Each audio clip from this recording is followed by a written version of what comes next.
Hello friend, welcome to BBC platform.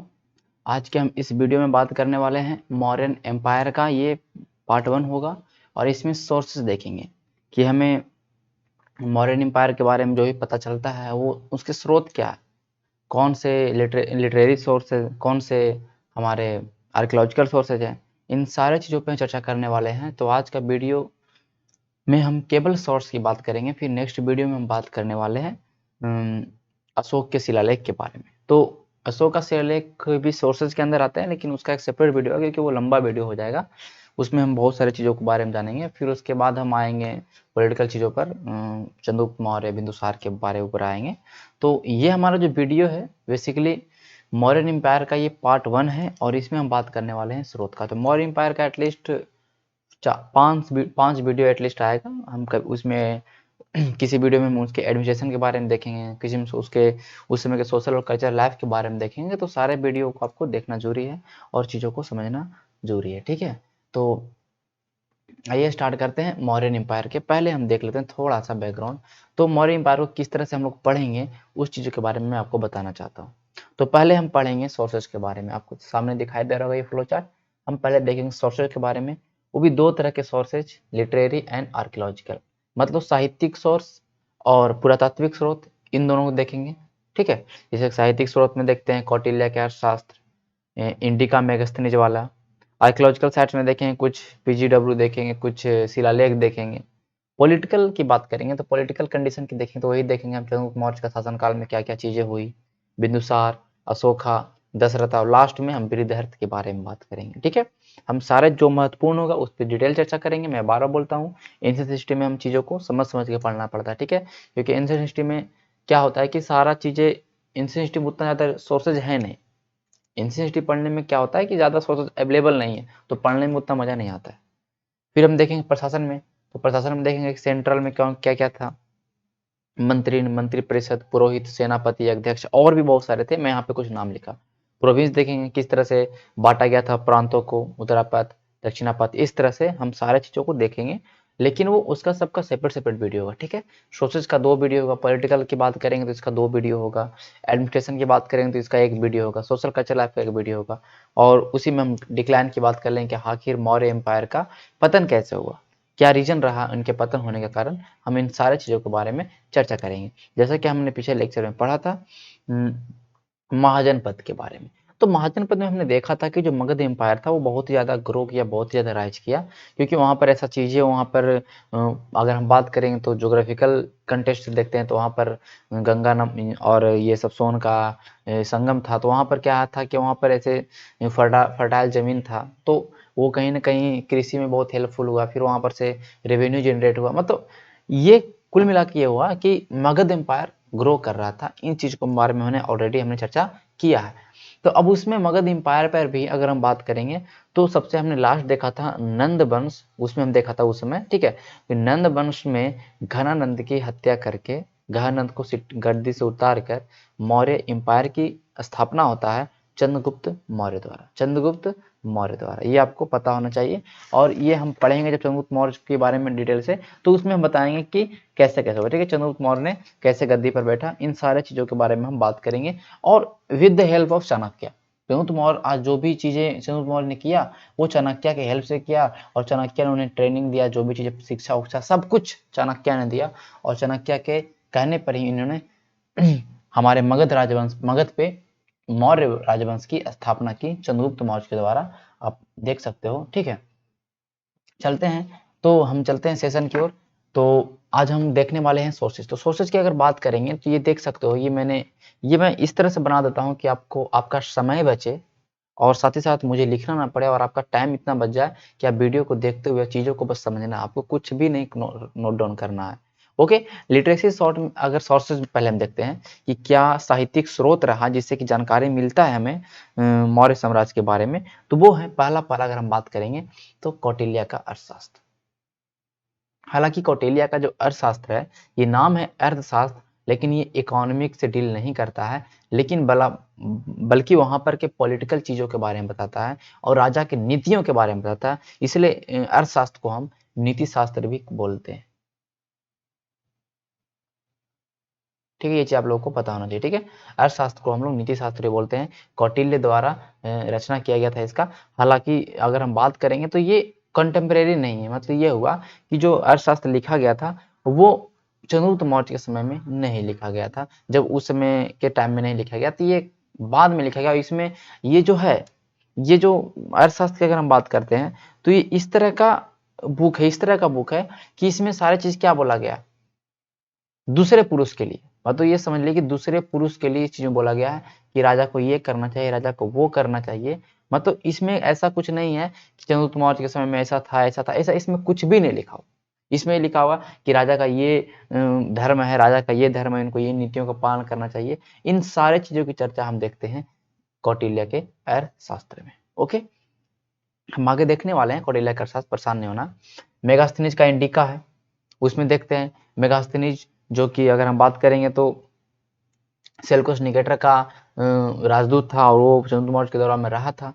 तो मेगास्थनीज ने लिखा किताब इंडिका, इंडिका लिखा। और इन्होंने इन्होंने किताब में बहुत कुछ अच्छा चीज भी लिखा और कुछ ऐसे चीज लिखा जो कि इरिलेवेंट है अगर बात करते हैं। इन्होंने बोला कि 7 कास्ट ऑफ इंडियन सोसाइटी, जो भारतीय समाज है उसके 7 वर्ण है, 7 कास्टेज है, लेकिन उस समय से जातियां कुछ नहीं थी। अगर वर्ण की बात करता तो 4 वर्ण थे लेकिन जातियां नहीं थी। अब सेंस ऑफ स्लेवरी बोलता है कि यहाँ पे गुलाम नहीं है भारत के अंदर, लेकिन ऐसा नहीं है। यहाँ पे भारत के अंदर गुलाम की व्यवस्था थी, गुलाम था, लेकिन गुलाम जो थे वो भारत में इस तरह से रहते थे as a part of family, family के पार्ट में एक तरह से रहते थे गुलाम। तो उनको ऐसा दिखाई दिया होगा कि गुलाम तो है नहीं, क्योंकि अगर हम बात करेंगे मेगास्थनीज का तो उनके ग्रीक में अगर बात करते हैं तो वहां पर जो गुलाम था उससे बहुत ही अलग तरह से ट्रीट किया जाता था। तो उसको ऐसा लगा कि यहाँ पर तो ऐसा कुछ है ही नहीं, तो अब्सेंस ऑफ स्लेवरी बोल दिए। अब्सेंस ऑफ मनी लेंडिंग मतलब कि कोई लोग उधार नहीं लेते हैं। तो ये सारी चीजें मेगास्थनीज ने बोला। हेमचंद्र का परसिस्ट पर्वन देखेंगे। ओके, हेमचंद्र का प्रशिष्ट पर्वन देखेंगे तो उसमें भी अगर हम बात करते हैं तो बोला जाता है कि चंद्रगुप्त मौर्य ने जैन धर्म को स्वीकार किया। ओके, जातक कथा है, जातक कथा जो कि बौद्ध धर्म से संबंधित है। तो इसमें हम देखते हैं कि सोशल एंड इकोनॉमिक कंडीशन बताता है उस समय का। वजिका है जिसमें कौमुदी महोत्सव के बारे में बताता है। ओके, तो ये सारे बुक्स हैं, बुद्धिस्ट टेक्स्ट हैं, कोई दीपवंश, महावंश, अशोक, तो ये सब सारे बुद्धिस्ट टेक्स्ट में देखते हैं। कोई कहीं दिखाया जाता है कि अशोक ने बुद्धिज्म को सपोर्ट किया। ये सारे लिटरेसी सोर्स हैं, आपको ध्यान में रखना चाहिए। विशाखा दत्त का मुद्रा राक्षस है, तो विशाखा दत्त का जो मुद्रा राक्षस है उसमें विशाखा दत्त ने अगर हम बात करेंगे तो उसमें चंद्रगुप्त मौर्य के बारे में बताया गया। ओके, अगर हम बात करते हैं कथा सरित सागर है तो उसमें भी चंद्रगुप्त मौर्य, मतलब कहने का मतलब ये सारे सोर्सेज हैं, स्रोत हैं। तो स्रोतों का आपको ध्यान तो रखना है कि कौन कौन स्रोत है। अगर और भी हम एक्स्ट्रा अगर बात करेंगे तो ये स्ट्रैबो से यूनानी लेखक हैं, स्ट्रैबो, एरियन, ये सारे को ये नहीं कि इन्होंने क्या क्या दी चीजों को ध्यान में नहीं रखना। जस्टिन और भी बहुत सारे हैं, प्लूटार्क हो गए, पेनियास हो गए। ये मैं आगे पढ़ बताऊंगा, जब प्रशासन बताऊंगा तो उनमें इनका कहीं ना कहीं नाम लूंगा। तो स्ट्रैबो, एरियन, जस्टिन ये सब भी बताएं कि मतलब जो मौर्य वंश के बारे में कुछ ना कुछ इन्होंने डिटेल दिया। ठीक है, अगर जैसे कि हम देखते हैं एक मेगास्थनीज का इंडिका जो ओरिजिनल फॉर्म में अवेलेबल नहीं था। मेगास्थनीज का जो इंडिका था वो ओरिजिनल फॉर्म में अवेलेबल नहीं था, बाद में इसका संकलन किया गया, बाद में इसको चीजों को कलेक्ट करके, और तो वही स्ट्रेबो, एरियन, इन्होंने जो भी लिखा था वो मेगास्थनीज के बेस्ट पे लिखा था। मेगास्थनीज के जो इंडिका था उनके ही बेस्ट पर इन्होंने जो भी चीज लिखा था, तो उनसे कुछ कुछ पॉइंट को लेके एक संकलन किया गया इंडिका का, जो हम आज इंडिका की बात कर रहे हैं। ये सारे लिटरेसी सोर्स हो गए। अगर हम बात करें आर्कोलॉजिकल साइट में तो कुछ पोएट्री देखेंगे, उसमें का पोएट्री क्या था। ठीक है, उसमें का पोएट्री की अगर बात करें तो एनबीपीडब्ल्यू था। ठीक है, कुछ छल्लेदार कुआं का बात करेंगे। ओके, और फिर इंस्क्रिप्शन क्या बात करता है, अभिलेख की बात करते हैं तो चंद्रगुप्त मौर्य के समय में देखते हैं अभिलेख, सोहगौरा ताम्रपत्र, महास्थान ताम्रपत्र, एक तरह से ताम्रपत्र था, इसमें कुछ उस तरह से नहीं था। लेकिन अभिलेखों का जो ओरिजिनल रूप अगर हम देखते हैं तो वो अशोक के टाइम में देखते हैं। अशोक ने अभिलेख लिखवाना स्टार्ट किया जबरदस्त रूप से। रुद्रदामन का जूनागढ़ अभिलेख, उसमें भी हमें कहीं ना कहीं जानकारी मिलता है, हम इस चीज के बारे में हम सारे चीज की चर्चा करेंगे, लेकिन आराम आराम से। आइए हम बात करते हैं कौटिल्य के अर्थशास्त्र के बारे में। तो कौटिल्य के अगर अर्थशास्त्र की बात करते हैं तो पहले हमें जानना पड़ेगा कि आखिरकार ये कौटिल्य कौन थे। ओके, आखिरकार ये कौटिल्य कौन थे, तो मैं यहाँ पर ही लिखूंगा और चीजों को आपको समझना है। ठीक है, यहाँ पर मैं लिख देता हूँ और आपको हर एक चीज को समझना है। ठीक है, कौटिल्य की अगर बात करेंगे तो इसका और नाम अगर बात करते हैं, इसका नाम था चाणक्य।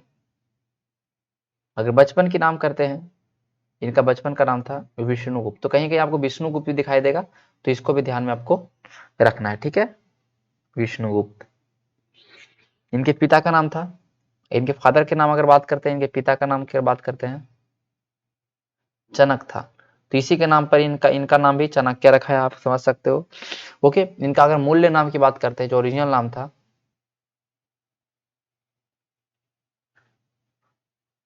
अजय था। ओके, ये सारी चीज आपको ध्यान में रखना है। इसे भारत का मैकियावेली बोला गया। मैकियावेली जिन्होंने द प्रिंस बुक लिखा था, भारत का मैकियावेली बोला गया। इन्हें अंशुल नाम से जाना जाता है। मैं सारे उन नामों को यहाँ पे लिख देता हूँ जो आपके प्री में कहीं ना कहीं एग्जाम में आ सकते हैं और बहुत ज्यादा संभावना आने का। हालांकि हम अभी मेंस को लेकर नहीं चल रहे हैं चीजों को, तो आपको सोच समझना चाहिए कि जो भी चीजें मैं बताऊंगा, ज्यादा मैं डिटेल में तो नहीं जा सकता, लेकिन थोड़ा थोड़ा तो जा सकता हूँ। अगर हम बात करते हैं चाणक्य का, कौटिल्य का, तो अगर बात करते हैं, आपने देखा कि इनका ये थोड़ा सा बैकग्राउंड हमने देखा। तो जो आज हम देख रहे हैं अर्थशास्त्र, ये अर्थशास्त्र का ओरिजिनल फॉर्म नहीं अवेलेबल था, तो इन्हें पंडित राम शास्त्री द्वारा, ध्यान रखिएगा, सॉरी, आर राम शास्त्री ये नाम था। ये इन्होंने 1905 में, आर राम शास्त्री ने 1905 में इन्होंने क्या किया कि जो भी ग्रंथ थे कौटिल्य का, अगर अर्थशास्त्र की बात करें, इनका संकलन किया। ये मतलब बिखरे अवस्था में थे, आप सोच सकते हैं कि इसका ओरिजिनल फॉर्म में अवेलेबल नहीं था। तो राम शास्त्री ने इनका संकलन किया 1905 के अंदर में, और फिर उसके बाद ये चीजें जो आप देख रहे हैं हमारा, ये हमको उससे हमारे हमको जानकारी इकट्ठा हुआ, ठीक है, इससे हमें जानकारी मिलती है, ठीक है। अगर हम बात करेंगे अर्थशास्त्र का, तो अर्थशास्त्र की अगर बात करते हैं, is an ancient Indian treatise on statecraft policy and military strategy written in Sanskrit. लिखा गया भैया संस्कृत में। इसमें बताया गया है किस चीज के बारे में, तो बताया गया है कि पॉलिसीज के बारे में, राजा का क्या नीति होना चाहिए, राजा का क्या सैनिक स्ट्रेटजी होना चाहिए, एक स्टेट को क्या करना चाहिए, इन सारे चीजों की चर्चा हमारा अर्थशास्त्र के अंदर है। तो अर्थशास्त्र है जो, आप ये कभी नहीं बोल सकते हैं कि जो अर्थशास्त्र है वो आर्थिक चीजों से संबंधित है। अर्थशास्त्र केवल केवल राजनीति व लोक प्रशासन से संबंधित है। पॉलिटिकल एंड पब्लिक एडमिनिस्ट्रेशन, ये दोनों से संबंधित बुक है अर्थशास्त्र। ये आप लोगों को आज ध्यान में होना चाहिए। अर्थशास्त्र की अगर बात करते हैं, तो इसमें 15 भाग या अधिकरण, कितने भाग है यहां मैं लिख दूं 15 बुक टाइटल्स, तो इसको हिंदी में बोलते हैं अधिकरण या भाग। 15 अधिकरण है, 150 उसके अंदर में हम चैप्टर की बात करते हैं, 150 चैप्टर है। और उपभाग की बात करते हैं, ठीक है, प्रकरण की बात करते हैं, तो वो 180 है। 15 अधिकरण और 180 उपकरण, ठीक है। ये चीजों को आप लोग को ध्यान में रखना है, ठीक है। तो ये सारे इसके अंदर में है। और जो जो इसके अंदर श्लोक की बात करते हैं, 600 श्लोक है, सॉरी 6000 श्लोक है, ठीक है।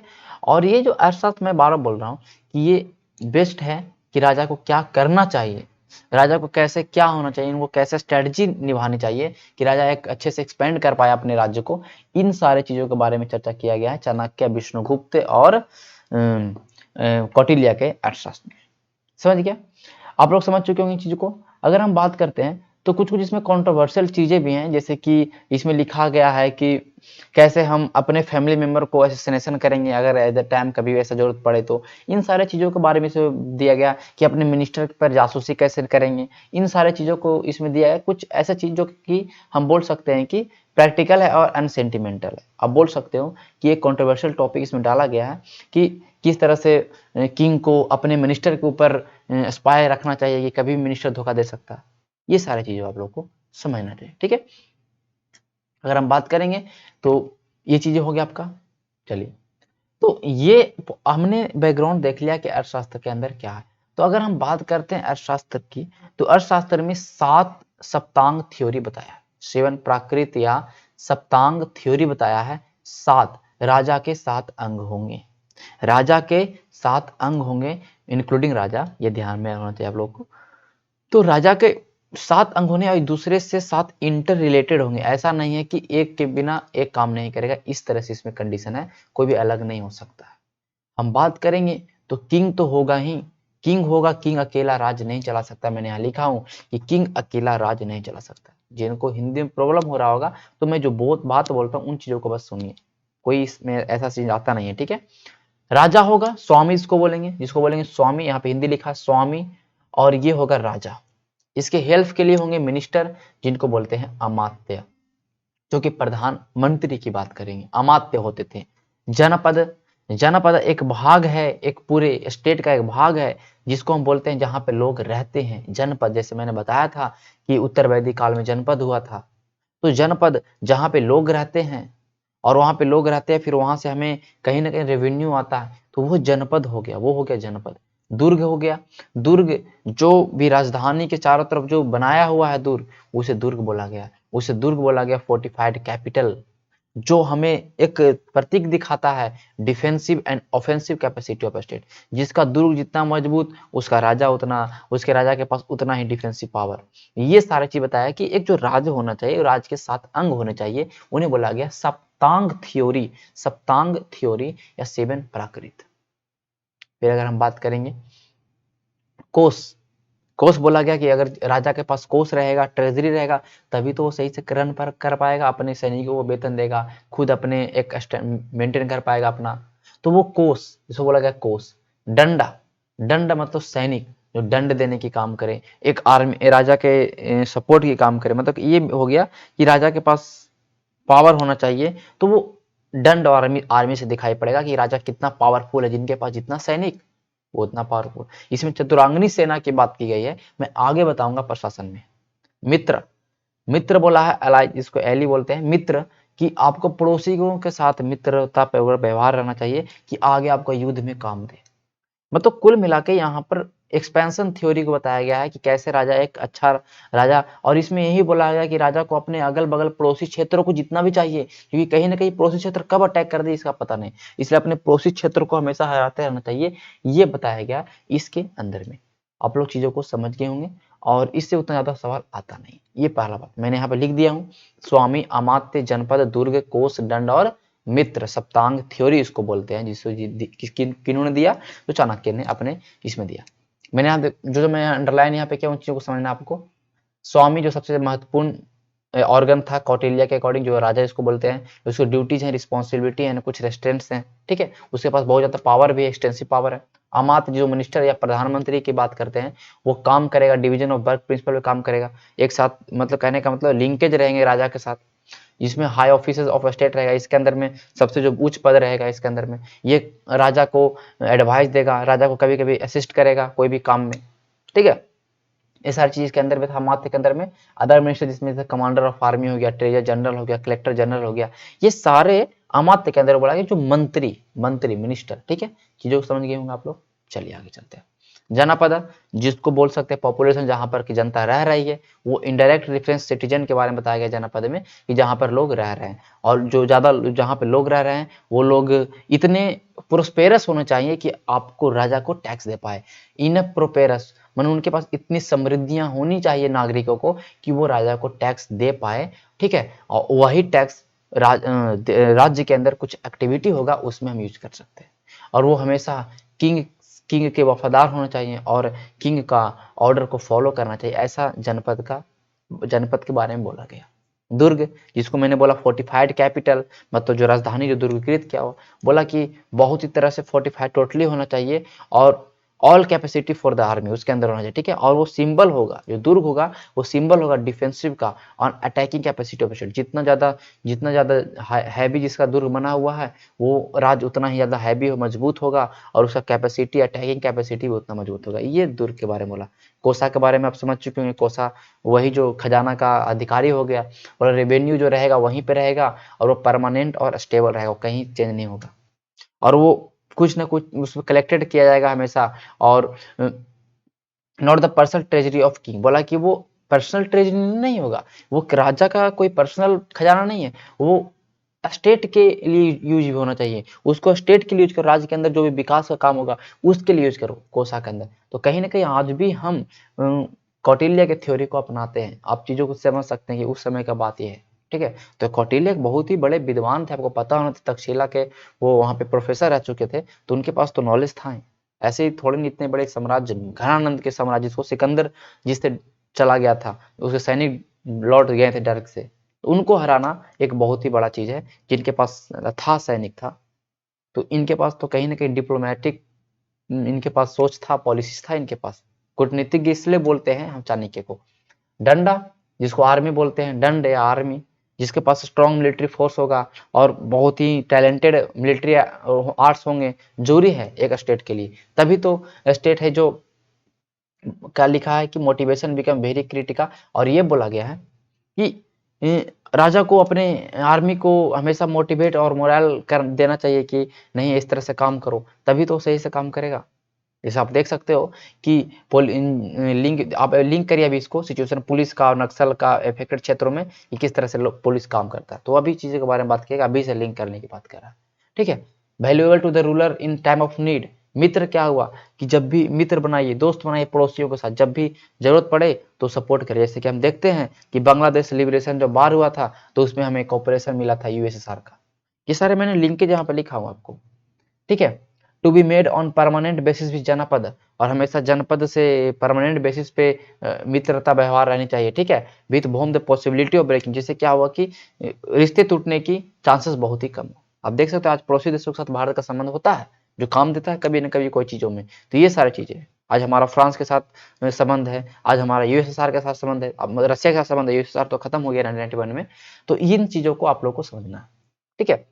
अब हम बात करने वाले हैं मेगास्थनीज का। अब हम बात करने वाले हैं मेगास्थनीज का, तो थोड़ा सा मेगास्थनीज का हम डिटेल जानेंगे।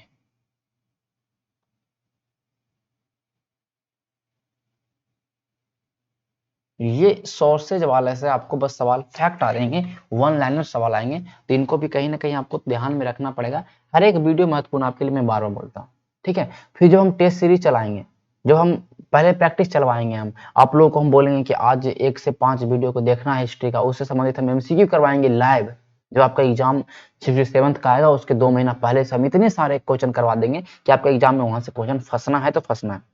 तो मेगास्थनीज की बात करेंगे तो 304 से लेकर 299 बीसी तक ये चंद्रगुप्त मौर्य के दरबार में रहा था, ठीक है।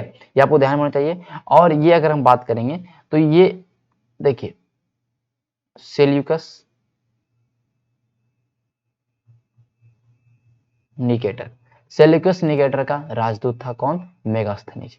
सेल्यूकस निकेटर जिस समय था, उस समय राजदूत था कौन? मेगास्थनीज। और जब मेगास्थनीज के बाद जो राजदूत बनता है वो डायमेकस, इसका जो उत्तराधिकारी बनता है वो डायमेकस होता है, जो वही डायमेकस जो बिंदुसार के समय में आता है दरबार में। इन सारी चीजों को लिंकेज करके देखिए आप कैसे कैसे चीजें हैं। सेल्यूकस निकेटर का राजदूत कौन था? मेगास्थनीज। इसका उत्तराधिकारी कौन हुआ? डायमेकस, जो कि बिंदुसार के समय में आता है। अगर बात करेंगे मेगास्थनीज ने जो बुक लिखा, उस बुक का नाम है इंडिका। मैंने अभी पहले बताया इंडिका बुक का नाम है। और ये इंडिका अगर हम बात करेंगे तो ये ओरिजिनल फॉर्म में अभी तक ओरिजिनल फॉर्म में अवेलेबल नहीं था, ओरिजिनल फॉर्म में अवेलेबल नहीं था कहीं पर कि पूरा पूरी बुक मिल जाए, ऐसा नहीं था। तो क्या हुआ कि 1846 में अगर हम बात करेंगे, 1846 में श्वानबेग द्वारा, ये नाम देख सकते हो, श्वानबेग है, फॉरेनर है। स्वानबेग ने, अगर हिंदी में मैं लिखता हूँ, स्वानबेग ने इसका संकलन किया। संकलन कैसे किया कि उस समय की जो भी मेगास्थनीज के टाइम में जितने भी राइटर थे, जिन्होंने इनकी किताब को देख के चीजों को लिखा, मैंने स्ट्रेबो बताया, मैंने एरियन बताया, ओके, मैंने जस्टिन बताया, मैंने एपेनियास बताया, प्लूटार्क बताया, प्लिनी बताया, इन कहीं इन्होंने सारे जितने भी राइटर्स थे, इन्होंने इंडिका को रेफरेंस लेके चीजें लिखी थी। तो क्या हुआ कि स्वानबेग ने उन सारे बुक से, इन सारे के बुकों से पॉइंट को छाट छाट के इंडिका का संकलन किया, इंडिका का संकलन किया, जो कि आज इंडिका की बात हम करते हैं। फिर 1891 में मैक्रिंडल, नाम देख लीजिए, मैक्रिंडल, मैक्रिंडल, मैक्रिंडल महोदय ने, मैक्रिंडल ने इंग्लिश में इसका अनुवाद किया। इंडिका का अनुवाद किस में किया? इंग्लिश में किया, ठीक है। ये चीजों को आप लोग को समझ में आना है, ठीक है। अगर हम बात करेंगे इंडिका के अंदर, ज्यादा हम चीजों को नहीं देखेंगे क्योंकि इंडिका सवाल उतना नहीं आता है। चाणक्य, कौटिल्य से आ सकते हैं सवाल कि कौटिल्य के समय राजा का क्या, कैसे क्या कर्तव्य था, उन चीजों को हम मेंस के जब चीजें देखेंगे तो उसमें हम देख सकते हैं, ठीक है। और इसके बाद आपको अगर हम नोट्स प्रोवाइड करेंगे तो उनमें हम सारी चीजों को मेंशन कर देंगे, तो उनसे प्रॉब्लम आपको नहीं होना चाहिए, ठीक है। हम बात करेंगे तो मेगास्थनीज ने इंडिका में एक चीज का बात किया था, पालीब्रोथा के बारे में। बोला था पालीब्रोथा शहर के बारे में इन्होंने चर्चा किया था। बोला था पालीब्रोथा शहर जो आज हम देखते हैं पाटलिपुत्रा। पाटलिपुत्रा के लिए एक नाम उन्होंने लिखा, बोला क्या, पालीब्रोथा। बोला कि पालीब्रोथा जो है वो गंगा और सोन के संगम पर स्थित है। पाटलिपुत्रा के बारे में इन्होंने बोला। ठीक है, आप चीजों को समझ रहे हैं। मैं एक और चीज बताना चाहता हूं आप लोग को। ठीक है, इन्होंने ये सब बताया। देख लीजिए, मैं यहाँ पे बना रहा हूं, ये मैंने बना दिया पटना इन्होंने बोला कि ये जो पालीपुत्र था, ये जो पाटलिपुत्र जो राजधानी थी, ये बना हुआ था 80 स्टेडिया। इसकी लंबाई थी 80 स्टेडिया। अब पता नहीं उन्होंने कैसे नापा, मुझे नहीं पता। और 25 स्टेडिया। ठीक है, एक स्टेडिया अगर हम बात करते हैं तो ये बताया गया कि 80 स्टेडिया और 25 स्टेडिया। ओके, इन्होंने बताया कि इसकी लंबाई थी, लंबाई और चौड़ाई। स्टेडिया में मैंने बताया इसकी लंबाई चौड़ाई थी, इन्होंने इसके बारे में बताया। और इन्होंने बोला कि जो ये जो राजधानी था, चारों तरफ इसके खाई थी, एक गहरी एक खाई थी। बोला कि जो राजधानी है ये चारों तरफ, इसके चारों तरफ खाई था, ये बताया खाई था। और ये जो खाई थी 185 मीटर चौड़ी। सोच लीजिए कि कोई भी अटैक करने के लिए इस खाई को पार करना पड़ेगा। और 30 फीट गहरी, 30 फीट गहरी थी। ठीक है, 30 गज गहरी, उसमें गज का इस्तेमाल किया। मतलब ये सारे पॉइंट को याद नहीं करना, लेकिन चीजों को समझना कि इन्होंने क्या बताया आखिरकार पालीपुत्रा या पटना के बारे में। ठीक है, इन्होंने बोला कि ये जो राजप्रसाद था, मतलब जो महल था, राजप्रसाद बोला महल को, ये राजप्रसाद था, ये लकड़ी का बना हुआ था। किसका बना हुआ था?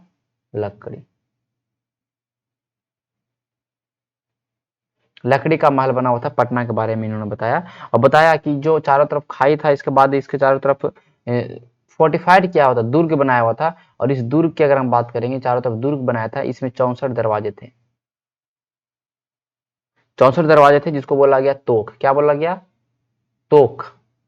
इन्होंने ये भी बोला कि 570 खिड़की था, विंडोज,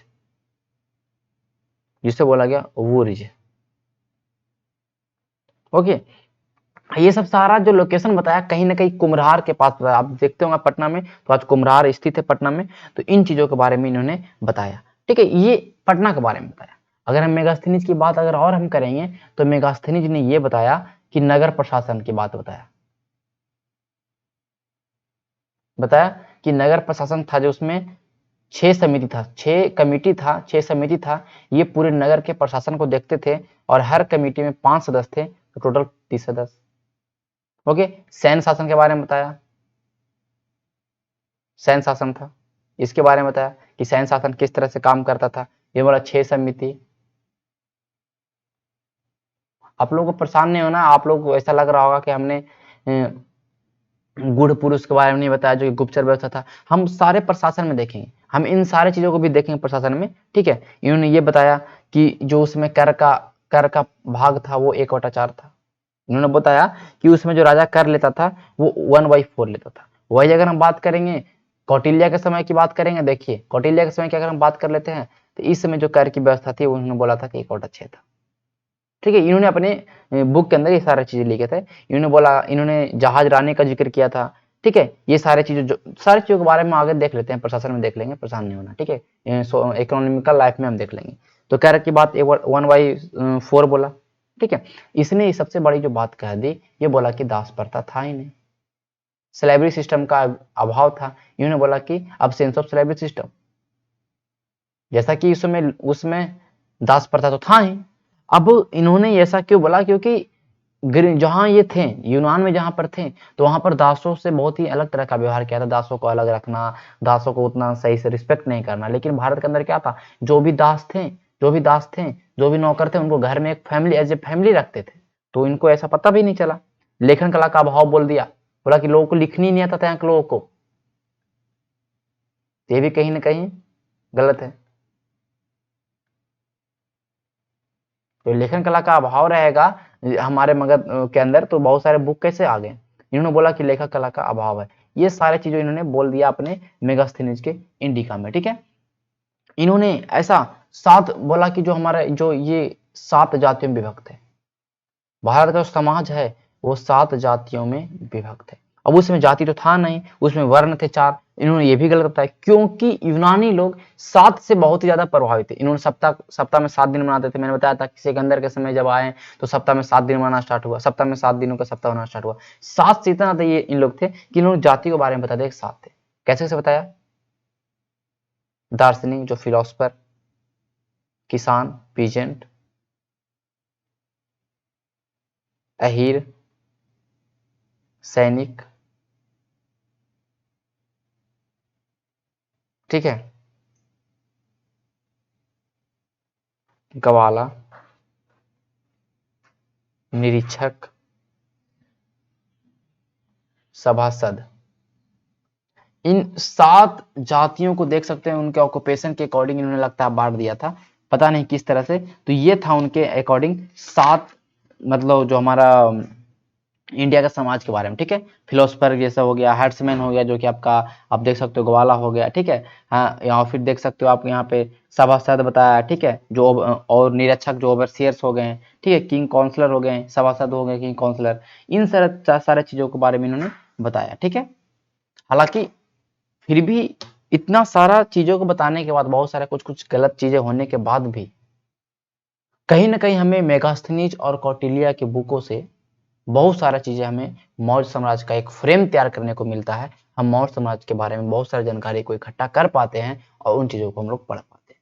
तो ये था पूरा हमारा आज के इस वीडियो में हमने पूरा देख लिया कि क्या क्या डिटेल था, जो स्रोत से हमें जानकारी मिलती है। और हम नेक्स्ट वीडियो में बात करेंगे केवल का केवल अशोका के शिलालेख के बारे में। अशोका का शिलालेख बहुत ही डिटेल में जाएगा, उससे बहुत सारी जानकारी मिलता है, क्योंकि उससे सवाल आते भी है एमसीक्यू में। अशोका का कौन शिलालेख कहाँ पर मिला, ये सारे चीजों के बारे में हम पढ़ेंगे, जो आपके एमसीक्यू जहां से बन सकते हैं। मैं उन चीजों को लेकर पढ़ रहा हूँ। ऐसा नहीं, अगर चाहूंगा तो मैं इन चीजों को डिटेल में भी पढ़ सकता हूँ, एक एक पॉइंट को पढ़ूंगा कि नगर प्रशासन के बारे में क्या बोला मेगास्थनीज ने। तो उन सारे चीजों से पढ़ने से कोई फायदा भी है नहीं।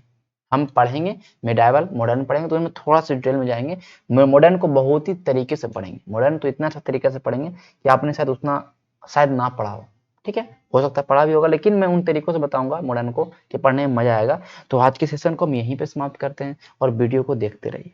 वीडियो को जरूर देखिए, रोज देखिए, और नोट्स बनाइए। नोट्स सबसे बेहतर चीज होता है। अगर आप नोट्स नहीं बनाते हैं तो आप बाद में बहुत पछताइएगा। हमेशा नोट्स बनाया करिए और लिखा करिए। नोट्स बनाइए, पीडीएफ के चक्कर में मत रहा करिए। नोट्स बनाइए और फिर उन नोट्सों को बार बार रिविजन करिए। बहुत किताब पढ़ने से अच्छा है कि अपने ही नोट्स को बार बार पढ़ें। तो उससे क्या होगा कि आपके सारे चीजें एकदम क्लियर होगा और एग्जाम में कंफ्यूजन नहीं होगा। जैसा कि आप देखते होंगे कि बीपीएससी में 5 ऑप्शन आता है और वो इतना कंफ्यूजन क्रिएट करते हैं कि आप सोच नहीं सकते।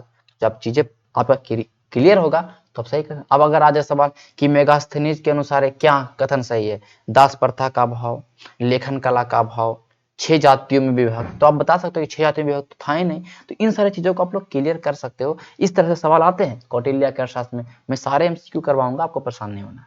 चलिए, तो आज के इस सेशन को हम समाप्त करते हैं यहीं पर। धन्यवाद।